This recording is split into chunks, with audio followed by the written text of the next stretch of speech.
दिवसाची सुरुवात अशी बरोबर आपल्याला आपल्या जीवनामध्ये हे जीवन जगत असताना आपल्याला कडू अनुभव तसेच चांगले अनुभव गोड अनुभवसुद्धा येतात. बऱ्याच वेळेस जेव्हा कडू अनुभव येतात त्यावेळेस आपलं जे जीवन आहे हे आपल्याला अतिशय वाईट असं दिसतं आणि त्याचे परिणाम काही वेळा असे भयंकर झालेले असतात की परत त्या गोष्टीवर विश्वास ठेवणं आपल्याला खूप जड जातं.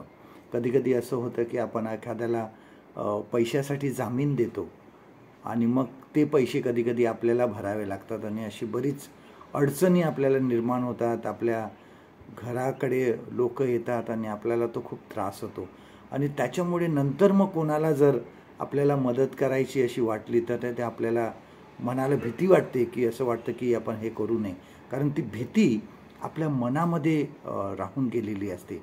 एखाद्यावर आपण खूप विश्वास टाकतो, एखाद्याचं आपण खूप चांगलं करतो, परंतु त्यांच्याकडून आपल्याला इतके वाईट अनुभव येतात पुढे की नंतर असं कोणाबरोबर विश्वास ठेवण्यासाठी, कोणाबरोबर चांगलं करण्यासाठी आपल्याला ती एक प्रकारची मनामध्ये भीती राहून जाते आणि त्यानंतर त्याचे परिणाम आपल्याला असे होतात की हळूहळू आपण त्या गोष्टीवर विश्वास ठेवत नाही.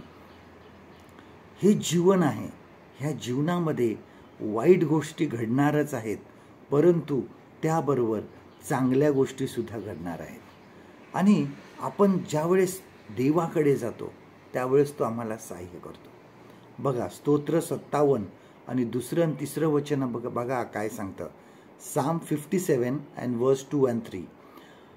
परात्पर देवाचा माझे सर्व काही, सिद्धीस नेणाऱ्या देवाचा मी धावा करेन. तो स्वर्गातून सहाय्य पाठवून मला तारील. परमेश्वर आम्हाला सहाय्य करणार आहे.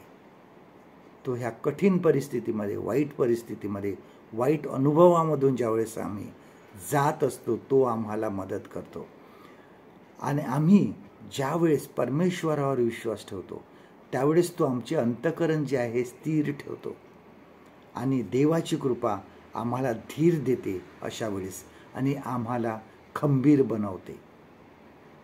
आजचं देवाचं वचन आपल्यासाठी हे आहे. स्तोत्र 56 आणि 11वं वचन.